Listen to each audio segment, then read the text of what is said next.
He said, innocent children ruthlessly stabbed by a mentally deranged non-national in Dublin, Ireland today. This is a grave danger among us in Ireland that should never be here in the first place. Make change or make way, Ireland for the victory. God bless those attacked today. We pray. Ireland, we are at war. I met a lot of people in Ireland who did not feel represented by their government. And this is when you have a disconnect where the government, for example, here they're saying Bidenomics is working. And it doesn't matter where you line up, left or right. You know it's not. The average American is saying, no, that's not. You just saw that poll here in the United States where they say that Donald Trump has done, 44-12, has done more for working class Americans. Same thing in Ireland where they're saying, no, diversity is our strength and mass immigration is what's going to bring us into the next era for Ireland, into the modern economy. And the people are saying this is not going well. Mm-hmm. Crime is up, right? The economy is not doing well. We feel as though we're losing our culture, and then they're browbeaten by the representatives. That's how you end up when you widen that chasm. You have reason to be concerned because that's how you end up with revolution. So you're seeing a lot of backlash across the Western world to elitism and to globalization. November 23rd is when this happened.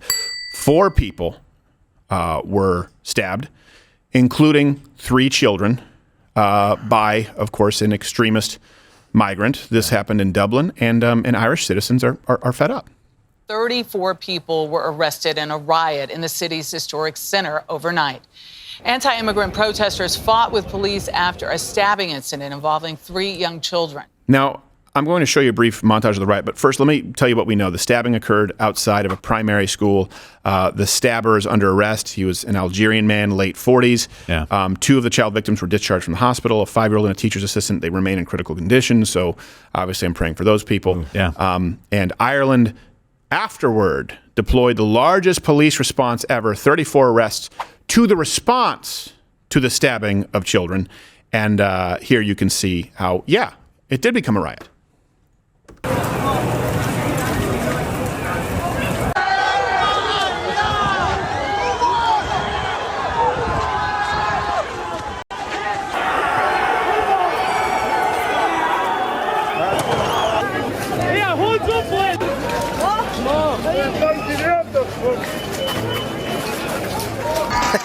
Sign says Black Friday. Whoops. Now, to be clear, the people rioting and stealing stuff, that has nothing to do with anything, right? You're always going to look for, You're going to see people who are looking for an opportunity. But if you watch some of these riots, you see them very upset with the police. Not like Black Lives Matter here, where they're making up some kind of systemic racism as justification to take over multiple city blocks, but because they feel as though the police are not doing enough to prevent their children from being stabbed, and instead are blaming them for their response.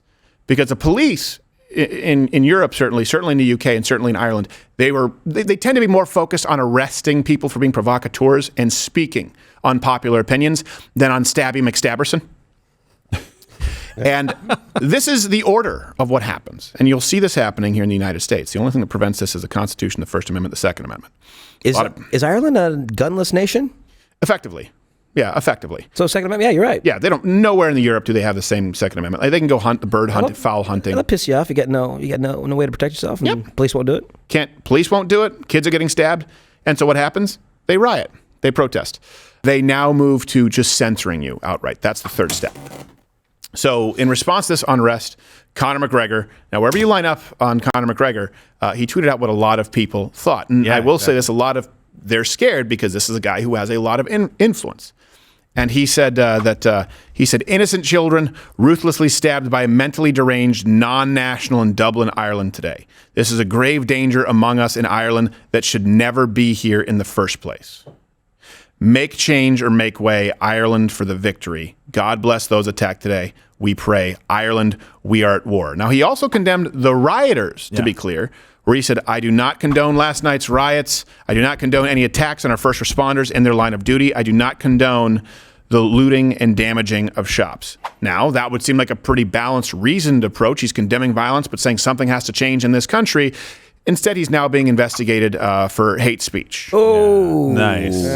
Spreading hate speech as a far-right extremist. Hey, if you can't say, we have a problem here in this, when kids are stabbed, If you can't say we have a problem, we need to change something in this country. And by the way, of course, I condemn all rioters, all people who are actually burning down shops and hurting first responders. I mean, he checked all the boxes here. He almost went as far as Donald Trump saying, I'm not saying neo-Nazis or white supremacists who should be condemned totally. It doesn't matter. They're going to come after you for hate speech anyway. Because really what hate speech means is your speech that they hate. Yeah. They hate your speech, they're going to remove it.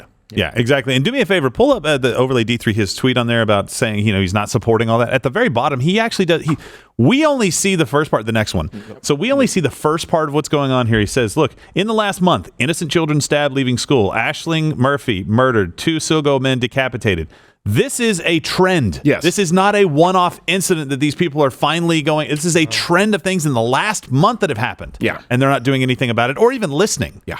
The opposite. They're putting in these immigration centers. That's what was burning in those videos. Yeah. So they're going after Conor McGregor for hate speech. But here's the thing.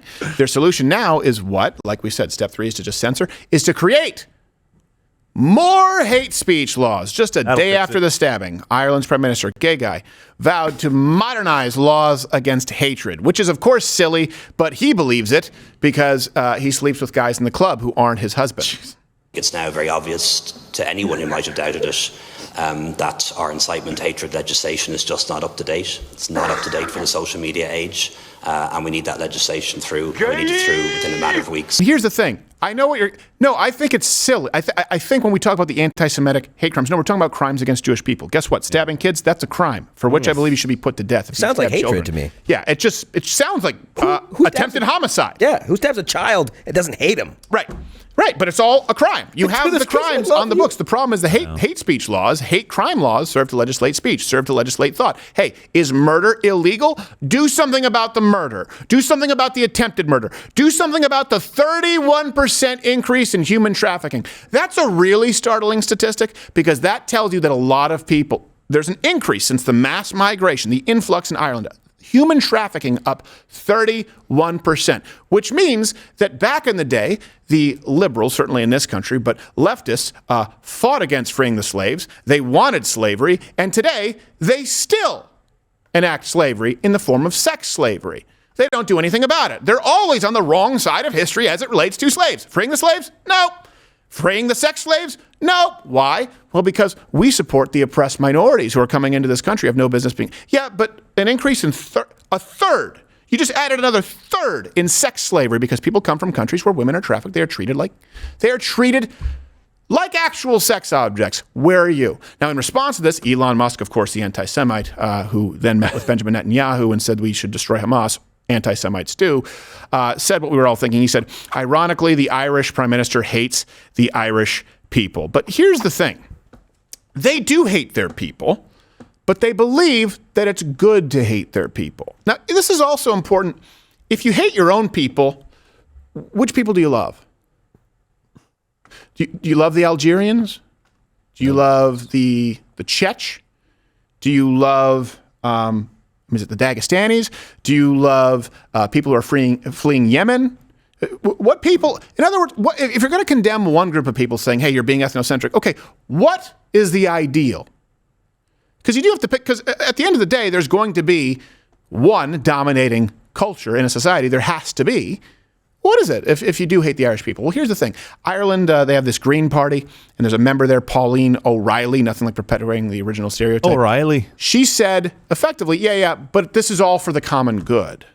When you think about it, all law, all legislation all the chairs are is sponsored about by the Guinness. restriction of freedom. That's exactly what we're doing here, is we are restricting freedom, but we're doing it for the common good. What? And if your views on other people's identities go to make their lives unsafe, insecure, and cause them such deep discomfort that they cannot live in peace, then I believe that it is our job as legislators to restrict those freedoms for the common good. Well, why don't you go and identify as a broad with tits? So, Wow. this is not unique to Ireland, by the way. It's worse everywhere else outside of the United States, but we've talked about this for a very long time. You can go back to the Hate Speech Isn't Real, changed my mind, I believe in 2016. Watch Slider with Crowder live Monday through Thursday, 10 a.m. Eastern.